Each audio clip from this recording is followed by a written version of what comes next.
আসসালামু আলাইকুম ওয়া রাহমাতুল্লাহি ওয়া বারাকাতুহু। হযরত লূত আলাইহিস সালামের পূর্ণাঙ্গ জীবনী।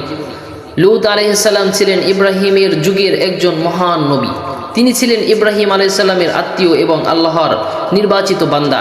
তাকে এমন এক জাতির কাছে পাঠানো হয়েছিল যারা পৃথিবীর ইতিহাসে ভয়ঙ্কর ও লজ্জাজনক পাপের মধ্যে ডুবেছিলেন বা ডুবে গিয়েছিলেন। তারা শুধু মূর্তির পূজাই করত না, বরং এমন অশ্লীল কাজ করত যা তাদের আগে পৃথিবীর আর কোনো জাতি করেনি এবং জানেনি, কখনো দেখেওনি। আজ আমরা জানব লূত আলাইহিস সালামের জন্ম ও পরিচয়, ইব্রাহিম আলাইহিস সালামের সাথে তার সম্পর্ক, সামুদ নগরীর মানুষের ভয়ঙ্কর পাপ, লূত আলাইহিস সালামের দাওয়াত, ফেরেশতাদের আগমন, লূত আলাইহিস সালামের স্ত্রীর ঘটনা, ভয়াবহ আযাব এবং এই ঘটনায় আমরা কি শিখতে পারি, সব কিছু সহজ ভাষায় বিস্তারিতভাবে এবং আবেগপূর্ণভাবে আপনাদের কাছে শেয়ার করব। সূচনা হয় বিসমিল্লাহির রহমানির রহিম। প্রিয় দর্শক, আজ আমরা এমন এক জাতির ইতিহাস জানব যারা নিজেদের পাপ নিয়ে গর্ব করত। তারা আল্লাহর কথা শুনত না, তারা লজ্জাহীন হয়ে গিয়েছিল, তারা মানুষের সামনে প্রকাশ্যে অন্যায় করত। তখন আল্লাহ তাদের সতর্ক করার জন্য পাঠালেন মহান নবী হযরত লূত আলাইহিস সালামকে। প্রথম অধ্যায়, লূত আলাইহিস সালামের পরিচয়। লূত আলাইহিস সালাম ছিলেন ইব্রাহিম আলাইহিস সালামের ঘনিষ্ঠ আত্মীয়। অনেক বর্ণনায় বলা হয় তিনি ছিলেন ইব্রাহিম আলাইহিস সালামের ভাতিজা। তিনি ছোটবেলা থেকেই ছিলেন সৎ, দয়ালু ও আল্লাহভীরু। যখন ইব্রাহিম আলাইহিস সালাম তাওহীদের দাওয়াত শুরু করেন, তখন লূত আলাইহিস সালামের উপর লূত আলাইহিস সালাম তার উপর ঈমান আনেন। দ্বিতীয় অধ্যায়, ইব্রাহিম আলাইহিস সালামের সাথে হিজরত। যখন মানুষ ইব্রাহিম আলাইহিস সালামের বিরোধিতা করছিল, তখন লূত আলাইহিস সালাম তার সাথে হিজরত করেন। তারা আল্লাহর জন্য নিজের দেশ ছেড়ে দেন। এটি ছিল ঈমানের বড় প্রমাণ। তৃতীয় অধ্যায়, সামুদ নগরী। আল্লাহ পরে লূত আলাইহিস সালামকে সামুদ এলাকায় মানুষের কাছে নবী হিসাবে পাঠান। এই শহর ছিল খুব ধনী ও উন্নত, মানুষের কাছে ছিল সম্পদের পাহাড়, কিন্তু তাদের চরিত্র ছিল ভয়ঙ্কর খারাপ। চতুর্থ অধ্যায়, ইতিহাসের জঘন্য পাপ। সামুদের মানুষ এমন কাজ করত যা পৃথিবীর অন্য কোনো জাতি আগে করেনি। তারা পুরুষে পুরুষে অশ্লীল কাজে লিপ্ত হতো। তারা আল্লাহর সীমা লঙ্ঘন করেছিল। তারা পাপকে স্বাভাবিক মনে করত, বরং যারা ভালো কথা বলতো তাদের নিয়ে হাসাহাসি করত। পঞ্চম অধ্যায়, সমাজের ভয়ঙ্কর অবস্থা। সামুদ নগরীতে ডাকাতি হতো, অশ্লীলতা ছড়িয়ে পড়ছিল, মানুষ প্রকাশ্যে গুনাহ করত, অতিথিদের অপমান করা হতো, দুর্বল মানুষদের কষ্ট দেওয়া হতো।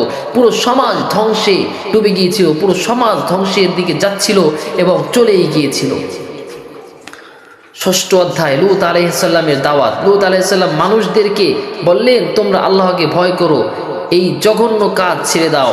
তোমাদের আগে পৃথিবীর আরো অনেক জাতি অনেক আযাবের মধ্যে পতিত হয়েছিল, তোমাদের আগে পৃথিবীর কেউ এ কাজ করেনি। তিনি মানুষকে পবিত্র জীবনের দিকে ডাকতেন। সপ্তম অধ্যায়, কওমের প্রতিক্রিয়া। কিন্তু মানুষ তার কথা শুনল না।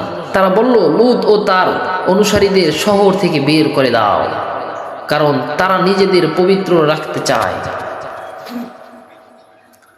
তারা পাপ নিয়ে গর্ব করত। অষ্টম অধ্যায়, লূত আলাইহিস সালামের কষ্ট। লূত আলাইহিস সালাম অত্যন্ত কষ্ট পেতেন। তিনি নিজের কওমকে ধ্বংসের দিকে যেতে দেখছিলেন। তিনি বারবার মানুষকে বুঝাতেন, কিন্তু তারা আরো বেপরোয়া হয়ে উঠছিল। নবম অধ্যায়, ফেরেশতাদের আগমন। একদিন আল্লাহ কিছু ফেরেশতাকে মানুষ রূপে পাঠালেন। তারা খুব সুন্দর যুবকের রূপে এসেছিলেন।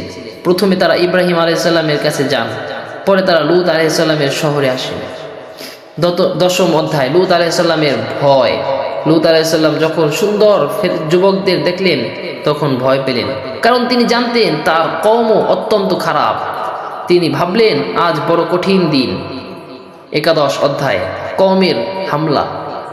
খবর ছড়িয়ে পড়ল লূত আলাইহিস সালামের ঘরে সুন্দর যুবক এসেছে। সাথে সাথে শহরের লোকজন দৌড়ে এলো। তারা দরজা ভাঙার চেষ্টা করতে লাগলো। লূত আলাইহিস সালাম খুব কষ্ট পেলেন। তিনি বললেন, এরা আমার অতিথি, আমাকে অপমান করো না। দ্বাদশ অধ্যায়, ফেরেশতাদের পরিচয়। তখন ফেরেশতারা বললেন, হে লূত, ভয় পাবেন না, আমরা আল্লাহর ফেরেশতা, এরা আপনার কোনো ক্ষতি করতে পারবে না। তারপর তারা জানিয়ে দিলেন এই জাতির উপর আল্লাহর আযাব আসছে। 13 অধ্যায় লূত আলাইহিস সালামকে শহর ছাড়ার নির্দেশ। ফেরেশতারা বললেন, আপনি রাতের মধ্যে ঈমানদারদের নিয়ে শহর ছেড়ে চলে যান, পেছনে ফিরে তাকাবেন না। 14 অধ্যায় লূত আলাইহিস সালামের স্ত্রীর ঘটনা। লূত আলাইহিস সালামের স্ত্রী ঈমান আনেননি, সে গোপনে কাফিরদের সাথে ছিল, সে ঈমানদারদের সাহায্য করত না, তাই আল্লাহর শাস্তি থেকে সেও রক্ষা পায়নি। 15 অধ্যায় ভয়ঙ্কর আযাবের শুরু। রাত শেষ হলো, সকাল আসতে লাগলো, ঠিক তখন আল্লাহর গজব নেমে এলো। প্রথমে প্রচণ্ড শব্দ হলো, তারপর পুরো শহর কেঁপে উঠল। 16 অধ্যায় শহর উল্টে যাওয়া। ইসলামী বর্ণনায় আছে ফেরেশতারা পুরো শহরকে উপরে তুলে উল্টে ফেলেন। তারপর আকাশ থেকে পাথরের বৃষ্টি শুরু হয়, সব কিছু ধ্বংস হয়ে যায়। 17 অধ্যায় ভয়ঙ্কর দৃশ্য।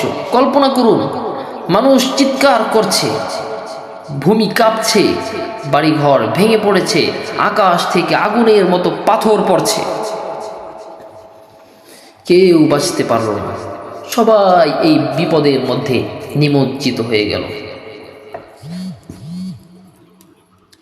18 অধ্যায় ঈমানদারদের রক্ষা। আল্লাহ লূত আলাইহিস সালাম এবং ঈমানদারদের নিরাপদে বের করে আনলেন, কারণ যারা আল্লাহর উপর বিশ্বাস রেখেছিল তারা রক্ষা পেয়েছিল। 19 অধ্যায় কোরআনে লূত আলাইহিস সালাম।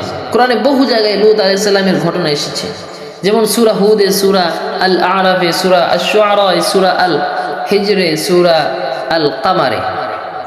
20 অধ্যায় লূত আলাইহিস সালামের চরিত্র ছিলেন কেমন?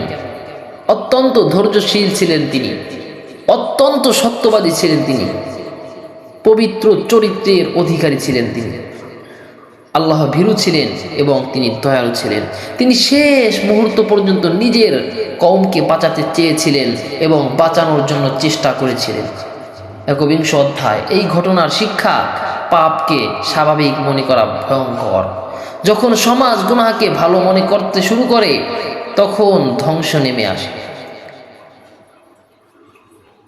নবীদের কথা সত্য, মানুষ নবীদের নিয়ে হাসাহাসি করলেও শেষ পর্যন্ত সত্য প্রকাশ পায়। ঈমান মানুষকে রক্ষা করে, যারা আল্লাহর উপর ভরসা করে আল্লাহ তাদের বাঁচিয়ে দেন। খারাপ সমাজ মানুষকে ধ্বংস করে। সামুদ নগরীর মানুষ দলবদ্ধভাবে পাপ করত। 22 অধ্যায় বর্তমান যুগের সাথে মিল। আজও পৃথিবীতে অনেক জায়গায় অশ্লীলতা বাড়ছে, মানুষ আল্লাহকে ভুলে যাচ্ছে, পাপকে আধুনিকতা বলে যাচ্ছে। লূত আলাইহিস সালামের ঘটনা আমাদের সতর্ক করে দেয়, কিন্তু এই ঘটনা থেকেও আমরা শিক্ষা গ্রহণ করি না। আজও আমরা আমেরিকার দিকে তাকালে বা ফ্রান্সের দিকে তাকালে, অন্য অন্য দেশের দিকে তাকালে দেখতে পাই লূত আলাইহিস সালামের কওমের থেকেও ভয়াবহ অবস্থা এখন আমাদের সমাজে ছড়িয়ে পড়ছে। শেষ অধ্যায় সমাপ্তি বক্তব্য। প্রিয় দর্শক, হযরত লূত আলাইহিস সালামের জীবনী আমাদের শিখায়, মানুষ যত আধুনিক হোক, আল্লাহর আইন অমান্য করলে ধ্বংস আসবেই। পবিত্র জীবনই মানুষের জন্য নিরাপদ নয়, অপবিত্র জীবন মানুষের জন্য কখনোই নিরাপদ হতে পারে না। পবিত্র জীবনই মানুষের জন্য নিরাপদ পথ। আল্লাহ যেন আমাদের সবাইকে সব ধরনের অশ্লীলতা ও পাপ থেকে বাঁচায়। আমিন। আসসালামু আলাইকুম ওয়া রাহমাতুল্লাহি ওয়া বারাকাতুহু ওয়া মাগফিরাতুহু।